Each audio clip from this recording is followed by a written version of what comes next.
sei avaliar direito um paciente com doença autoimune. Eu não sei exatamente o que fazer. Às vezes eu vou lá no PubMed, eu pesquiso, eu não encontro muita coisa. Como é que eu faço, né? Sem falar, por exemplo, quais são os cuidados necessários para eu tratar esse paciente? E aí, né? O que eu preciso fazer? O que eu tenho que fazer no meu manejo odontológico? O que eu tenho que adequar no paciente com doença autoimune? Uma vez que você tem essas dificuldades, tem uma coisa que possivelmente você faz, às vezes você está fazendo, já fez com outros pacientes, e que é o jeito errado de você usar esse atalho, tá? Você, Pamela, eu quero atender pacientes com doenças autoimunes, mas se você cometer isso, você não vai estar sendo resolutivo. Cometer isso, perdão. Se você fazer isso que eu vou te falar agora, por mais contraintuitivo que pareça, você não vai estar sendo resolutivo. Essa não é a primeira abordagem que você tem que fazer. E isso acontece bastante, ó, eu vou apostar que você já fez isso.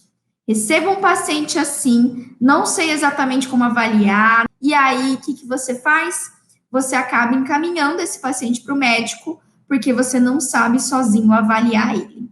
Foi exatamente o que minha comadre falou aqui, me mandou mensagem agora cedo, né? Muitos dentistas me perguntam se eu posso passar pelo tratamento odontológico.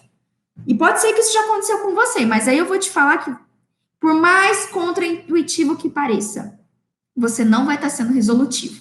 Você encaminhar esse paciente de cara, ou, não, eu preciso de uma cartinha da liberação do médico para o atendimento odontológico, você não vai estar sendo resolutivo, tá? E eu vou te explicar por quê, Doc. Vamos lá. Primeira coisa que você tem que entender é o seguinte: você só encaminha um paciente para o médico, tá? Quando você vê que ele está muito instável. E como que você sabe que ele está instável? Que é um paciente que está com uma doença autoimune que não está conseguindo compensar, enfim. Quando você sozinho avalia esse paciente. Quando você analisa a imunidade desse paciente.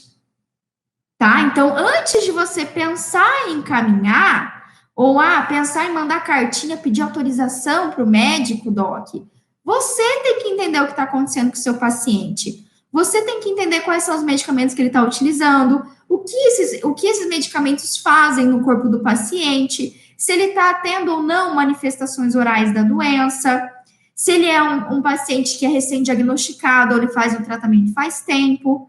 Vou dar o exemplo da minha comadre. A minha comadre é super cuidadosa com o tratamento dela. Ela utiliza de terapias alternativas, ela tem uma alimentação toda regrada, que permite com que a esclerose dela esteja controlada. Há anos ela não tem uma descompensação. Há anos ela não passa mal. Eu lembro quando ela teve o diagnóstico, ela teve a fase mais difícil do tratamento dela, que ela ainda estava buscando terapias alternativas, ela estava aprendendo sobre a doença, aí ela estava numa situação mais instável, ela teve que parar de trabalhar uma época, ficou mais em casa, ela sentia muita dor. Então, assim, isso, tá? Tô te dando essa dica. Isso é um paciente, se eu tenho um paciente com doença autoimune que está manifestando essas alterações, aí eu tenho um paciente instável. Aí eu tenho um paciente que eu vou ter que entrar em contato com o reumatologista, vou ter que trocar uma ideia com ele, certo?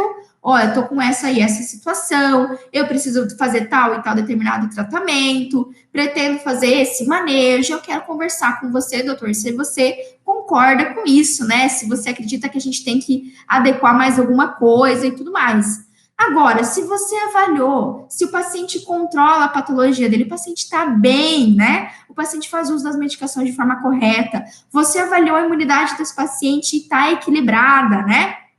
Tá, às vezes, numa imunossupressão, mas uma imunossupressão que não justifica não fazer o tratamento, né? Uma imunossupressão que, sim, dá tranquilamente para eu tratar esse paciente, mesmo ele com a imunidade baixa.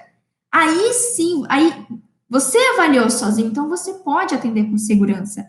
Não tem nada que justifique você encaminhar o paciente à toa para o tratamento médico, certo? Ou para uma avaliação médica. Combinado? E, outra coisa que eu vou te falar desse atalho.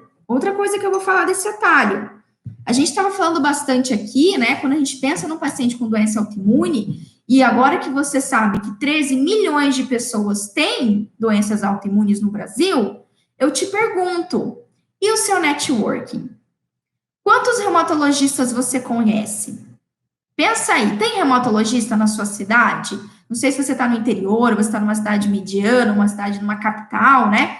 Mas se você se você mora numa cidade média, né, de porte médio, ou você está na capital, com certeza vai ter uma infinidade de médicos e reumatologistas. Quem está no interior, às vezes não, né? Às vezes o reumato vem de vez em quando. Mas e aí? Você já foi lá, já bateu na porta desse reumatologista? Bateu lá e falou assim: tudo bem, doutor? Ó, eu sou a doutora Tati Monteiro e eu atendo pacientes com doenças autoimunes. Não sei se a senhora sabe disso, mas eu posso ajudar, eu posso cuidar dos seus pacientes, eu posso fazer parte da sua equipe multiprofissional, a gente pode fazer essa troca, né? Enfim, eu posso te dar todo o suporte que a senhora precisar, tá? Só para a senhora saber que aqui tem um dentista que sim entende de paciente com doença autoimune, que atua nessa área de pacientes com atrações sistêmicas.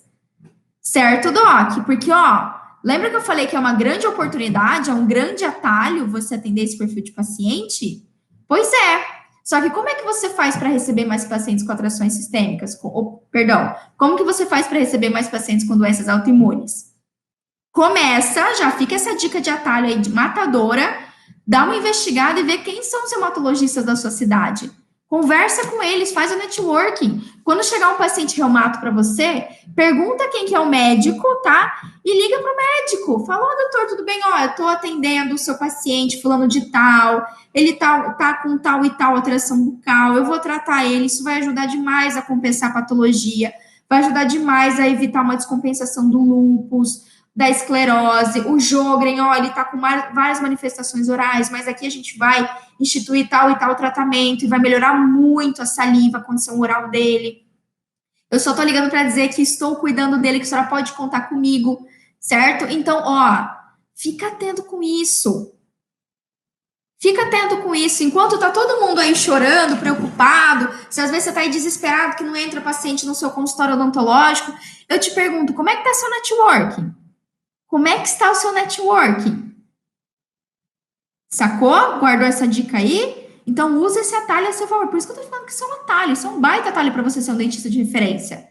Ser um dentista que resolve aí. Porque é você que vai resolver.